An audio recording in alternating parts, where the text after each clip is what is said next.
The arsenic vial slipped from Elizabeth Harper's shaking hands, shattering on the hardwood floor of the Double H Ranch house. In the doorway stood Jacob Harlan, his blue eyes blazing with a storm of fury and betrayal that would scar him for life. "Tell me it's not true, Liz." His voice broke like a Montana thunderstorm. "Tell me you didn't." But the truth loomed between them, thicker than the prairie dust after a cattle drive. 6 months of stolen moments, heated embraces, and vows whispered under starlit skies, all built on the bones of a poisoned man. Elizabeth's raven hair tumbled over her shoulders as she dropped to her knees, her cotton night dress hugging the figure that had driven him wild. "Jacob, please, let me explain." The wind whistled through the big sky country, carrying ghosts that should have stayed buried back east. On the frontier, a man's history could get him hanged, but a woman's? That could destroy everything. In December 1890, the Gallatin Valley was locked in ice, 3 feet of snow blanketing the Montana wilderness. Jacob Harlan, at 28, was losing his grip not to the freeze killing his herd, but to the emptiness gnawing at his soul. He owned 1,200 head of cattle and 3,000 acres of prime land, but wealth meant squat without someone to share the fire on cold nights. For years since his pa died in a Sioux skirmish. For years of silence broken only by his foreman, Hank, and the lowing of steers. For years without a woman's warmth. The trek to Willow Bend took 3 hours through hip-deep drifts. Jacob's breath clouded as he hitched his stallion outside Murphy's boarding house. He needed flour, beans, and bullets. What he didn't bargain for was her. Elizabeth Harper sat in the parlor like a vision from a dime novel, wrapped in a navy wool dress that clung to her womanly form. Chestnut hair swept up, exposing a neck as graceful as a deer's. Hazel eyes hiding depths darker than a mine shaft. She was thumbing through a volume of Whitman in a town where folks signed with an X. "Ma'am." Jacob tipped his Stetson. She looked up, and a spark jumped between them, not recognition of faces, but of raw longing. "Sir." Her voice held the polish of city streets, maybe Chicago or New York. "Jacob Harlan. I run the Double H, 15 miles west." Elizabeth Harper, fresh widow. She shut the book, finger holding her spot. "Looking for work. Housekeeping mostly. Widow." The word hit like rot gut on empty guts. Here was a woman who'd tasted grief, who might get his own shadows. "What kind of housekeeping?" His tone came out gruff. A sly smile tugged her lips. "Meals, mending, running a home. Whatever a man requires." That whatever sent fire racing south. This wasn't some blushing homesteader's daughter. This was a woman who'd seen the world. "Winter's brutal out there," Jacob warned. "Just me and my foreman. No neighbors for miles." "I'm not scared of solitude, Mr. Harlan. Sometimes it's better than city troubles." Mrs. Murphy bustled in with coffee, eyeing them like a hawk spotting mice. The whole town would buzz by dawn. Jacob didn't care. "Job's yours through spring. Board room, $25 a month." 30. He should have haggled like any rancher worth his salt. Instead, he nodded. 30. "Start tonight, if you'll take me." Those words, in her smoky voice, nearly undid him. Loading her valise into the wagon, he caught her Centroses mixed with spice. It made his palms sweat under the reins. The ride back crackled with unspoken heat. Snow swirled like confetti, forcing her close. Her knee brushed his with every rut. "You're not what I pictured," she said as they topped the ridge overlooking his spread. "What did you figure?" "Someone rougher, more worn." The Double H sprawled below. Log cabin, stables, fences all earned with sweat and blisters. But through her eyes, it felt hollow.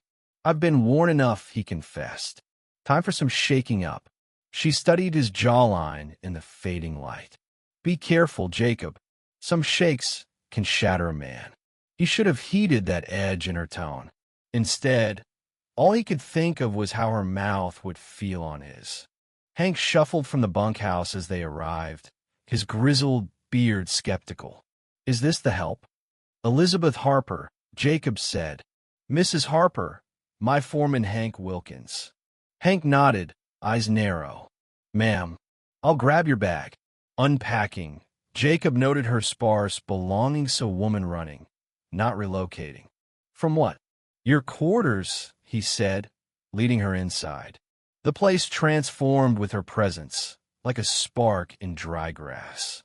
Elizabeth turned the Double H from a bachelor's den into a haven. Suppers of roast beef and gravy, cornbread fluffy as clouds, peach cobblers that had Hank grinning like a kid. She darned shirts with fine threads, stocked shelves like an army quartermaster, and filled the air with polish and her rose perfume. But the little things tortured Jacob.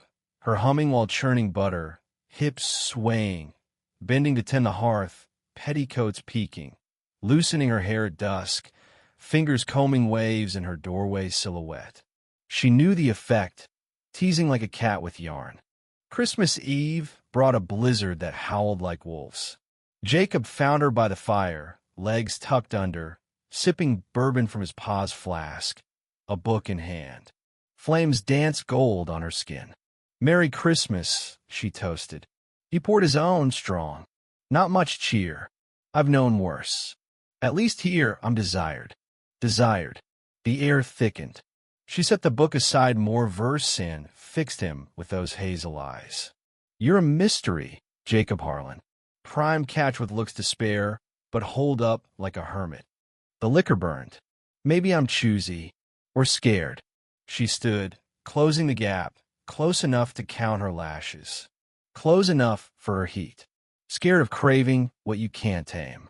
Her palm pressed his chest, over his pounding heart. Jacob's breath hitched.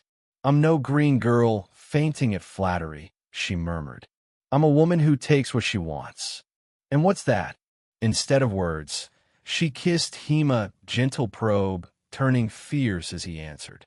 Her tongue danced with skill that spoke of experience. Control snapped. He crushed her close, feeling her through the fabric. She tasted of bourbon and sin, everything he'd craved. Pulling back, breathless, "I should stop." "Should," Jacob rasped. "Will you?" Her grin was wicked. "Depends on if you're man enough to chase." She sauntered off, hips calling. He lasted 2 minutes before following. In her room, hair down like midnight silk, moonlight paling her skin. "Wondered if you'd come." "I shouldn't." She faced him, eyes ablaze. "But you will." Buttons undone slowly, dress pooling at her feet. Full breasts heaving, waist nipped, hips promising heaven. "God, Liz." She pressed nude against him, stripping his shirt. "I've been so alone." She breathed on his neck. "Don't leave me tonight."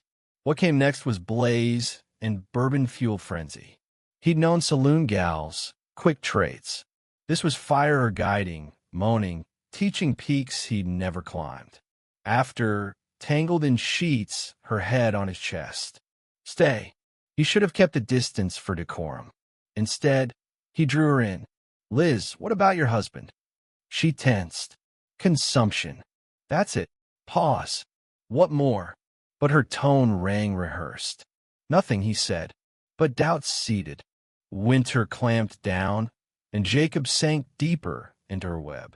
She claimed his bed unspoken, bringing roses and midnight moans. Days of hard ranching, nights of fierce passion. She matched his fire, proving women burn hot too. "Marry me," he said one March dawn, watching her pin her hair.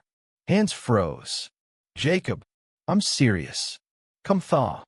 We'll fetch the judge from Bozeman. Make it right." In the mirror, her eyes flashed vulnerable, then veiled. "You don't know me enough." "I know plenty." Kissing her neck. "Know you taste like summer rain.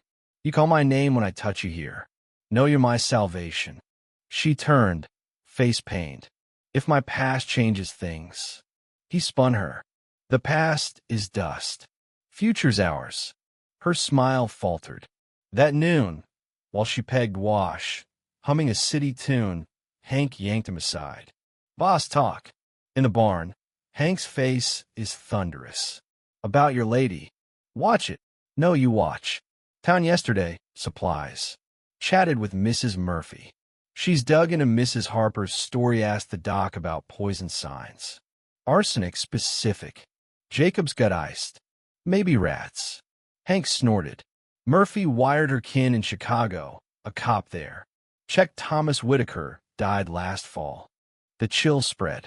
And rich trader, wed 15 years to a younger wife. No kids. Dropped dead arsenic symptoms. Widow bolted west before probes. Jacob reeled. Murder. Protect yourself, Hank urged. She reels you in fast. Makes you think south of the belt. Enough. But peace is fit. Her jumps at Eastern Mail, sly sheriff queries, nightmares yelling stranger names. Where's she? Hank asked. Jacob eyed the house, smoke rising, wash flapping. Elizabeth is inside, likely baking, ready with kisses. He found her kneading dough, apron floured, all homey allure. Early she smiled. Supper's not, need answers. Tone sharp, she straightened. What? How'd your husband really die, Liz? Face paled. Told you, consumption. Suffer. Jacob, why did he suffer? Elizabeth, pinned down, voice soft, yes. From arsenic. It's like a gut punch. He staggered, hand to holster. Christ, Liz. Let me, you killed him. Chin up, defiant. Yes, I did. Kitchen shrank, air choking. This lover, whisperer of dreams, maker of joy, a killer. What? Hands shook as she doffed her apron. He was killing me, beatings, cruelties, demands. 15 years of hell, not marriage. So poison. I saved myself. He backed up to the door, head spinning. How'd he know she wouldn't dose him? Face broke. Because I love you, idiot. First time. Love from a murderous poison or pure. Wind screamed outside. Arsenic bottle on the table like a rattlesnake. She'd fetched it calmly, tears flowing. Kept it for safety if they came. Jacob stared at the vial, harmless yet lethal. Should hand you over. Yes. They're hunting. I know. You used Mesidus to hide. She winced. At first. Not after. Months replayed. Laughter, healing, turning emptiness to bliss. Nights, she soothed his demons, swearing his worth. If I let you run, slow, swear no more killing.